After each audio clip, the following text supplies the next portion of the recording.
Well, just a little bit about playing Tampa Bay tonight. You using this as one of the, I don't know, the dress rehearsals, if you will? Well, we're down to our last two games of the preseason, obviously with the one canceled Wednesday night. So, I think the idea tonight is to put as close to an opening night lineup as we can, barring injuries and a couple minor decisions. But we need to play as much as a team game here as we can and start to get that process ramped up. How close is the final roster set right now? It's pretty close. We're in discussion. There's still some jobs up for grabs. I mean, obviously on defense with the young guys, they're all still competing. Keaton Ellerby's out with a little bit of a shoulder injury, so he can't play. You've still got Gabranson, Page, Callahan, all here battling. And up front, there's battles for roster spots, but also for positioning in the lineup. Are you going to be on the second line? Are you going to be on the fourth line? Are you going to play on the power play? Or are you just, or are you not? So, that competition's ongoing. Pete, have you seen much out of the Vancouver connection, I call them, the Bernier grab? And I haven't really felt them myself, but obviously you're You know what, I've liked them in spurts. I think Bernier brings us something that we haven't had here. That's a big, strong guy on the wall and down low. He gets the puck to the net. He wins battles. I like some of the things he's done. Grabner's got world-class speed. When he turns it on and gets a bounce, he can create some offense. It's doing that more than once or twice a game or waiting for a bounce, creating it yourself. I think that's the battle with him. Yeah, that's kind of been the knock on him, the inconsistency and why he bounced back between Vancouver and last year. At this level, you're not going to get a ton of bounces against these players up here. You got to create those bounces yourself, and you can see the physical tools there. But again, a lot like. Repik and Dadanoff, those guys are auditioning for scoring situations.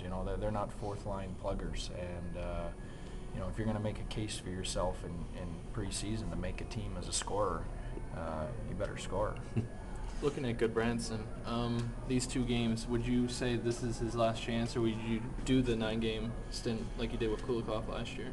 Well, that's going to be up to Dale and contracts and things that are beyond my control. I can tell you, this kid's earned the right to still be here. He's earned the right to keep playing, and if contractually Dale tells me that he's going to start for 9 games, I think that the kid's earned that right based on how he played, and if he can't start because of contract or other things.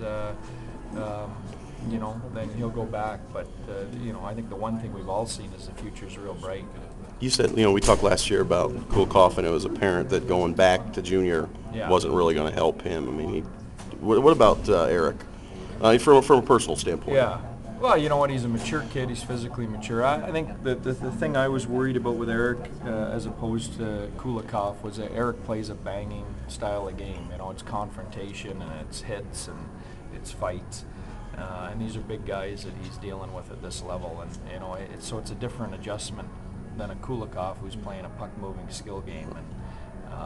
And I think the one thing Eric's shown is that it's not going to change his game. That he's taken on some big, tough customers and hasn't taken a step backwards through preseason. And again, like Kulikov, though, we talked in the same terms last year. The next hurdle for these guys is when the league ramps up another notch, when regular season starts, can they bring their game with them?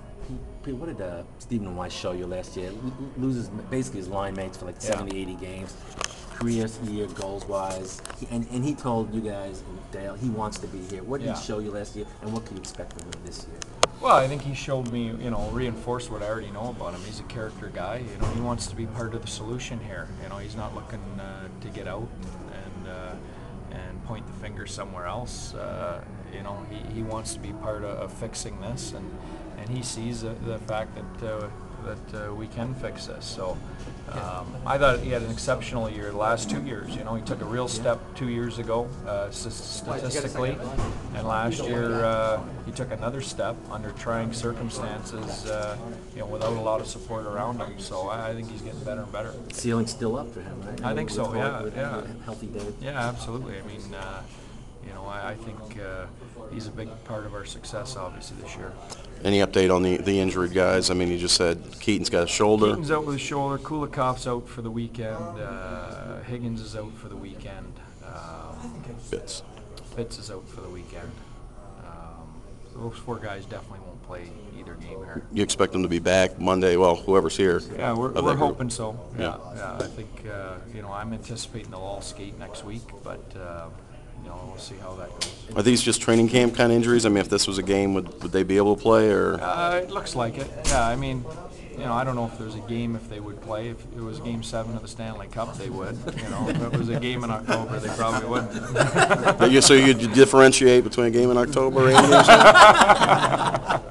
Read between the lines there. Thank you, Pete.